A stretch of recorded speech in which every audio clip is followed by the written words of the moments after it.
इथे फक्त दागिने नाही तर पिढ्यानपिढ्यांचा विश्वास मिळतो.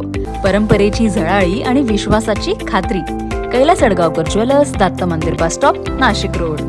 पिंपळगाव बसवंत येथील चिंचखेड चौफुली जवळ बुलेट शोरूम शेजारी असलेले योगराज एनेक्सचे कपड्याचे दुकान चोरट्यांनी फोडल्याची घटना शनिवार दिनांक 21 तारखेच्या मध्यरात्री सुमारास घडली.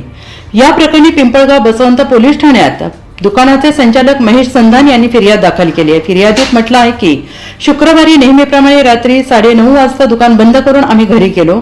शनिवारी सकाळी नियमितपणे दुकान उघडण्यासाठी गेलो असता दुकानाचे शटर थोडेसे उघडलेले दिसले. त्यानंतर ते शटर तसेच ठेवून दुसऱ्या बाजूचे शटर उघडून दुकानात जाऊन बघितले असता दुकानातील तिजोरीतील 40,000 रुपये रोख रक्कम, 20,000 रुपये दराचे शर्टचे 30 बॉक्स, 10,000 रुपये दराचे जीन्स पॅन्टचे 2 बंडल, 3,000 रुपये किमतीच्या सीसीटीव्हीचा DVR, टोटल 73,000 रुपये रोख रक्कम सहित मुद्देमाल चोरांनी लंपास केला आहे. या प्रकरणी पिंपळगाव बसवंत पोलीस ठाण्यात अज्ञात चोरट्या विरोधात फिर्याद दाखल करण्यात आलेली आहे. या प्रकरणाचा पुढील तपास पोलीस निरीक्षक प्रदीप देशमुख यांच्या मार्गदर्शनाखाली पिंपळगाव पोलीस करत आहेत. चोरीच्या वाढत्या प्रकारामुळे पिंपळगाव बसवंत येथील नागरिकांमध्ये भीतीचं वातावरण निर्माण झालेलं आहे.